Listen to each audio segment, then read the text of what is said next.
Hey, it's Kristen here. So I did have my scrubs on earlier, but now they're in the washer because I needed to wash them.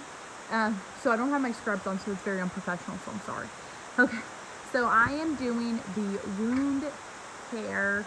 It's cleaning a wound and applying a dressing, okay? And so got my patient is here with me. Okay, so the first thing that I'm gonna do before I even enter the patient's room is I'm gonna look at that order. I'm gonna see what the doctor, the provider ordered.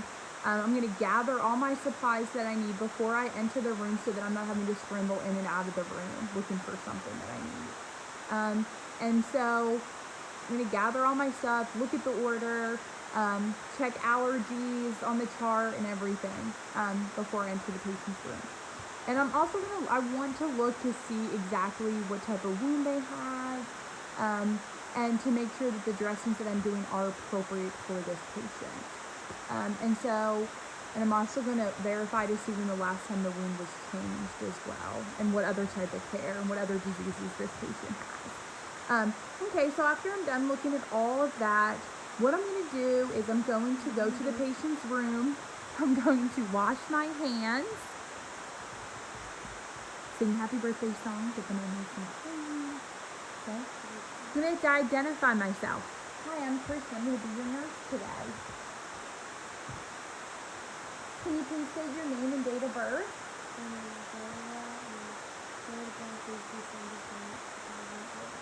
Great. And are you allergic to anything? No. Okay, great. So what I'm going to do today is I'm going to be providing some wound care for you. I'm going to be cleaning your wound,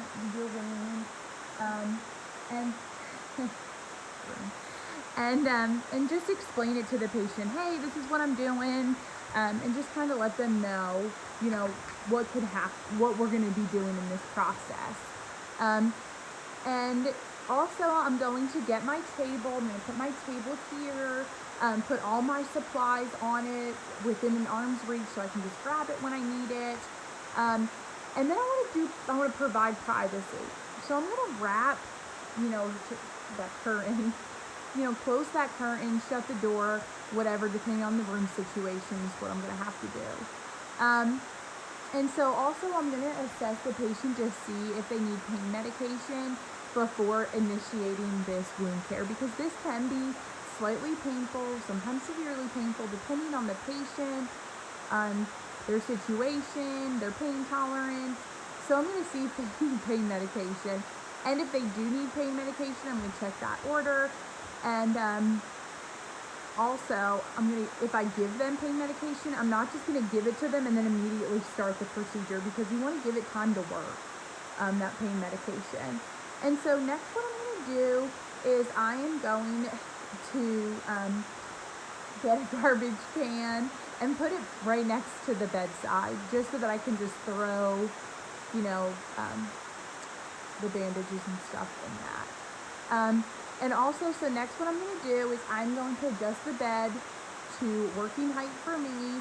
And also, I want to make the patient as comfortable as possible too.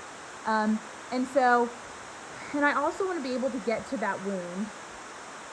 Can't really see it. And so, here it is. And I want to get to that wound. And so also what I'm going to do is I'm going to get like a waterproof pad. I'm going to place it under, because we're going to do our foot. We're going to place it under the foot or wherever the wound is, underneath that, so that when I do pour solution and clean it, blood or solution or anything, you want to make sure that it gets that and not on the bed, or on, depending on where we're doing this wound care at.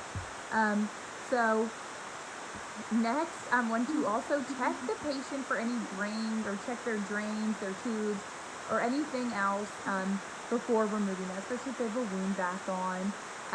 So next, what I'm going to do is I'm going to don on clean gloves. At this point, they do not have to be sterile, and so I'm going to loosen up that tape. I'm going to loosen up that tape. And I'm going to I'm going to remove it in the direction of hair growth. And I'm going to use the push-pull method, you know, just so it can go like, so I don't want to just rip it off. I mean, that's not very nice. And I want to also hold on to the skin as I'm pulling it so I don't just rip off skin, especially for elderly patients because their skin is just so easily tearable and transparent. But so that's what I'm going to do, and so I'm going to remove this carefully. And if there's some parts of it that are hard to get off, like the tape is super sticky, I can use some sterile saline solution to kind of help that out, right? And so then after this, I've removed this dressing, and now I'm going to look at it. What does it look like? What color is it? How much is there? Drainage. You know, I want to look at all that stuff. Is there an odor to it? Is it worse than it was before? Does it look like it's getting better? Do I need to call the provider and have the provider look at it before I even bandage it up? Like, is it that bad? So it really all depends.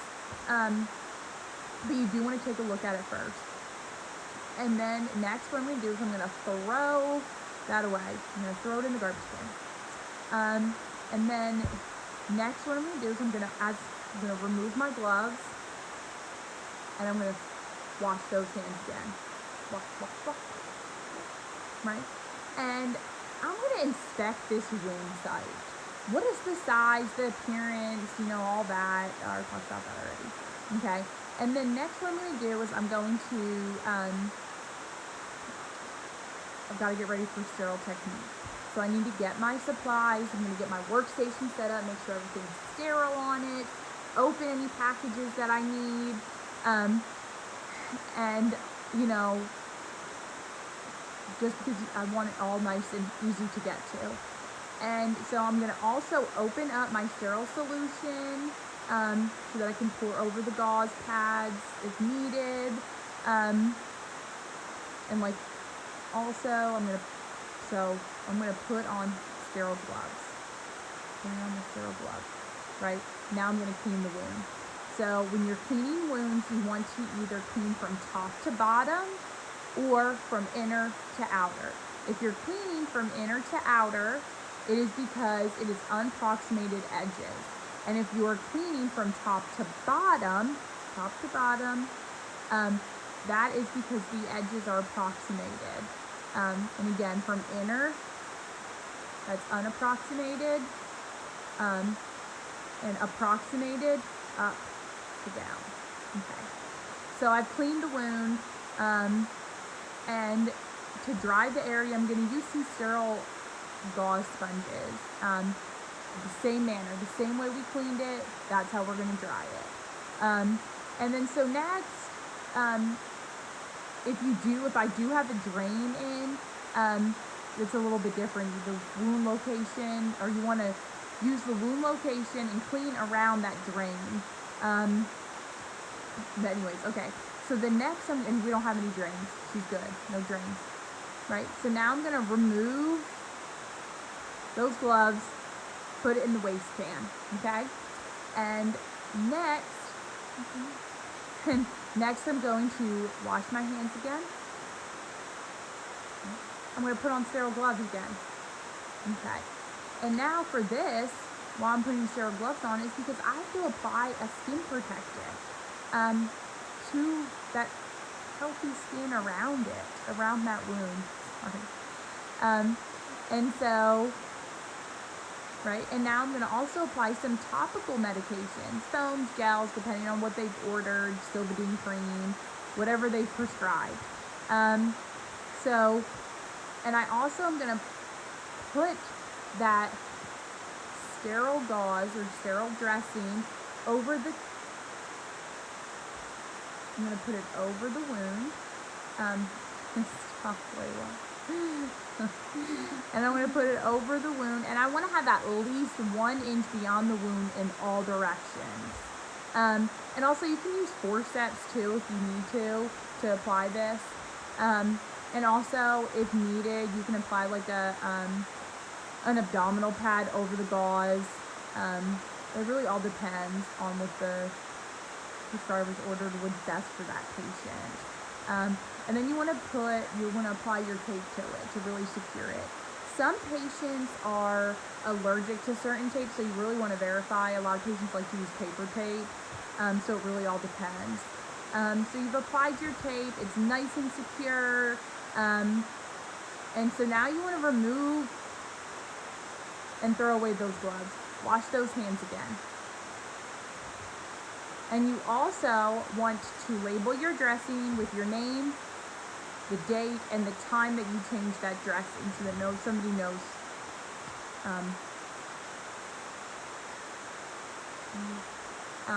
And so that's it. Remove your PPE. Wash your hands. Continue to wash your hands the whole time. No, just kidding. All right, that's it.